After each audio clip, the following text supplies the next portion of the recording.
नमस्कार दर्शकों, बात आज के चैनल के कार्यक्रम खबरदार खबरों में आपका स्वागत है। आपको बता दें कि इस कार्यक्रम में हम आपको देश दुनिया की दमदार खबरें संक्षिप्त में बताएंगे।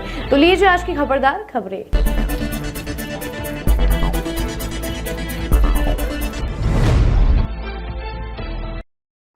धार की गौशाला मंदिर है या मस्जिद, इसके लिए भारतीय पुरातत्व विभाग ने 2000 पन्नों की एक वैज्ञानिक सर्वे रिपोर्ट सोमवार को मध्य प्रदेश हाई कोर्ट को सौंपी है। 3 महीने चले इस सर्वे में हिंदू और मुस्लिम पक्ष ने अपने अपने दावे किए हैं। इसकी अगली सुनवाई 22 जुलाई को होनी है। रिपोर्ट में दावा किया गया है कि 94 से ज्यादा क्षतिग्रस्त मूर्तियां बरामद की गई है। धार जिले के इस 11वीं सदी के परिसर का विवाद नया नहीं है। हिंदू समुदाय इसे वाग्देवी यानी माँ सरस्वती का मंदिर मानता है, वहीं मुस्लिम समुदाय इसे मौला मस्जिद कहता है। मध्य प्रदेश के भोपाल शहर के आनंद नगर क्षेत्र में कुछ महिलाएं ईसाई धर्म के प्रचार के पर्चे बांट रही थी। साथ ही वहां के लोगों को 20 लाख रुपए देने का भी लालच दे रही थी। उनका कहना था कि आप यदि ईसाई धर्म अपना लेते हैं तो 20 लाख रुपए दिए जाएंगे, साथ ही साथ बच्चों की शिक्षा का पूरा खर्चा भी दिया जाएगा। वहीं के रहने वाले बजरंग दल के कार्यकर्ता से भी उन्होंने धर्म परिवर्तन के लिए कहा। इस पर उसने उन महिलाओं के खिलाफ पुलिस में जाकर FIR दर्ज करा दी है। पुलिस ने मौके से तीनों महिलाओं को हिरासत में ले लिया है। बरेली के मौलाना तौकीर रजा ने 23 लड़के लड़कियों का सामूहिक धर्म परिवर्तन की इजाजत और निकाह की मांग योगी सरकार से की है। रजा ने कहा, हम परमिशन तो मांग रहे हैं, हिंदू तो वो भी नहीं मांगते। वही हिंदू धर्म गुरु ने भी इस पर तीखी प्रतिक्रिया व्यक्त की है। शिरडी साई सर्वदेव मंदिर के पंडित सुशील पाठक ने कहा, रजा तो 2010 के दंगों के आरोपी है और वो सावन के पवित्र महीने में सौहार्द का वातावरण बिगाड़ना चाहते हैं। वे बरेली की शांति को भंग करना चाहते हैं। वही पंडित के शंखधार ने कहा, रजा हमेशा ऐसे बयान देते रहते हैं जिससे बरेली की शांति को खतरा बना रहता है। उन्होंने कहा, प्रशासन को उन्हें गिरफ्तार कर कड़ी सजा देनी चाहिए। जम्मू के डोडा जिले में आतंकियों के साथ कल देर रात हुई मुठभेड़ में सेना के एक अधिकारी की आज सुबह इलाज के दौरान मौत हो गई।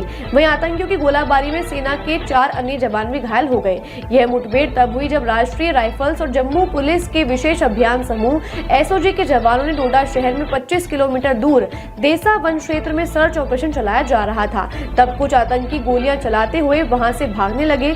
तब सुरक्षा बलों ने भी गोलाबारी की, लेकिन 4 जवान आतंकियों की गोली का शिकार हो गए, जिनका भी इलाज के दौरान मौत हो गई है। वहीं सेना के उच्च अधिकारियों ने 16 आर्मी कोर, जिसे व्हाइट नाइट कोर के नाम से भी जाना जाता है, ने एक और सैन्य टुकड़ी वहां भेजी है, जिन्होंने सभी क्षेत्र की घेराबंदी कर बड़ा सर्च ऑपरेशन चलाया है। वहीं आतंकी संगठन कश्मीर टाइगर्स ने इस हमले की जिम्मेदारी ली है। अमेरिका में रिपब्लिकन नेशनल कन्वेंशन में भारी संख्या में डेलीगेट वोट हासिल करने के बाद डोनाल्ड ट्रंप राष्ट्रपति पद के लिए रिपब्लिकन पार्टी के अधिकृत उम्मीदवार बन गए हैं। सोमवार को मिल्वाउकी में पार्टी के सम्मेलन में शामिल प्रतिनिधियों के वोट प्राप्त कर इस मुकाम को हासिल किया है। वहीं ट्रंप ने ओहायो से रिपब्लिकन अमेरिकी सीनेटर JD वेंस को उपराष्ट्रपति पद का उम्मीदवार बनाया है। वेंस वो राजनेता है जो कभी ट्रंप के कट्टर आलोचक रहे थे, लेकिन अब वो ट्रंप के कट्टर समर्थक हो गए हैं। वहीं ट्रंप के ऊपर हुए हमले और जो बाइडेन के उनकी अपनी ही पार्टी के विरोध में चल रहे ट्रंप की जीत निश्चित मानी जा रही है। सोमवार और मंगलवार की दरमियानी रात को मुंबई एक्सप्रेसवे हाईवे के पास एक बस के ट्रैक्टर के टकराने से खाई में गिर जाने से 5 लोगों की मौत हो गई है और कई अन्य लोग घायल हो गए, जिनका इलाज जारी है। बताया जा रहा है कि श्रद्धालुओं को लेकर जा रही बस डोंबिवली के केसर गांव से पंढरपुर जा रही थी। घटना के कारण मुंबई लोनावला हाईवे पर बहुत देर तक आवाजाही रुकी रही। क्रेन से बस और ट्रैक्टर को हटाने के बाद यातायात फिर से शुरू किया गया। विकासशील इंसान पार्टी के प्रमुख और बिहार के पूर्व मंत्री मुकेश सहनी के पिता जोसन ऑफ मल्ला के नाम से जाने जाते थे, उनकी आज उनके निवास स्थान पर निर्मम हत्या कर दी गई। दरभंगा के SP ने बताया कि उनका शव शत विक्षत हालत में पाया गया है। किसी धारदार हथियार से उस घटना को अंजाम दिया गया है। लोकसभा चुनाव में उनकी पार्टी VIP इंडिया ब्लॉक में शामिल हो गई थी। मुकेश सहनी मल्ला यानी निषाद की राजनीति करते हैं, जो बिहार में लगभग 7% है, जबकि सहनी इसे 14% बताते हैं। उनकी इस हत्या में इलाके में हड़कंप मच गया। वहीं मुकेश सहनी मुंबई से पटना के लिए रवाना हो गए हैं। उनकी इस हत्या से बिहार में कानून व्यवस्था की पोल खुल गई है।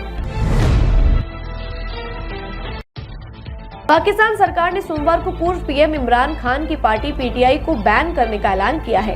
पाक के सूचना मंत्री अत्ता तरार ने बताया कि पीटीआई राष्ट्र विरोधी गतिविधियों में शामिल है। इमरान के स्वयं के खिलाफ विदेशी फंडिंग के केस चल रहे हैं। अत्ता ने कहा, देश को आगे बढ़ाने के लिए उनकी पार्टी के अस्तित्व को खत्म करना जरूरी है। पार्टी बैन के मामले को अब सुप्रीम कोर्ट के पास रेफर किया गया है। पाकिस्तान में 1954 से अब तक 5 पॉलिटिकल पार्टीज को बैन किया जा चुका है। 77 साल के इतिहास में पाक में आधे से ज्यादा समय सैन्य शासन रहा है। वहां लोकतंत्र को समय समय पर कुचला जाता रहा है। ट्रेनी आईपीएस पूजा खेड़कर की मुश्किलें खत्म होने का नाम नहीं ले रही हैं। अब यूपीएससी ने महाराष्ट्र सरकार को पत्र लिखकर पूजा की जाति और दिव्यांग सर्टिफिकेट को लेकर रिपोर्ट मांगी है। पूजा पर आरोप है कि उन्होंने फर्जी सर्टिफिकेट से नौकरी हासिल की है। पूजा ने नॉन क्रीमी लेयर सर्टिफिकेट भी गलत तरीके से हासिल किया है। वहीं पुलिस पूजा की माता पिता को ढूंढ रही है, जो फरार चल रहे हैं। पुलिस ने बताया उनका फोन भी बंद आ रहा है। उनकी मां पर किसानों को बंदूक दिखाकर धमकाने के लिए रिपोर्ट भी दर्ज की गई है। धार गौशाला में हनुमान चालीसा का पाठ सनातन सबूतों के मिलने और उन्हें हाई कोर्ट में सम्मिलित करने के बाद धार गौशाला परिसर में आज भक्तों की भारी भीड़ वहां पहुंची है, जहां भव्य हनुमान चालीसा का पाठ भी किया गया है। हिंदू समुदाय की तरफ से वकील हरिशंकर जैन ने बताया कि सनातन के इतने सबूत मिले हैं कि अब कोई सवाल ही नहीं उठना चाहिए और हाई कोर्ट को फैसला हिंदू पक्ष में जाने की पूर्ण संभावना है। वहीं मुस्लिम पक्ष के वकीलों की लीगल टीम ने इस मामले को सुप्रीम कोर्ट में ले जाने का मन बना लिया है। वहीं चालीसा पाठ कर रहे भक्तों ने कहा कि अब इसे पूर्ण रूप से हिंदुओं को सौंपा जाए, ताकि देश के अन्य मंदिरों की तरह इसमें भी 24 घंटे नियमानुसार पूजा पाठ किया जा सके। साथ ही भगवानों की मूर्तियों की प्राण प्रतिष्ठा नए सिरे से की जा सके। खबरदार खबरों में आज के लिए बस इतना ही। कल फिर नई खबरों के साथ हम होंगे आपसे रूबरू। नमस्कार।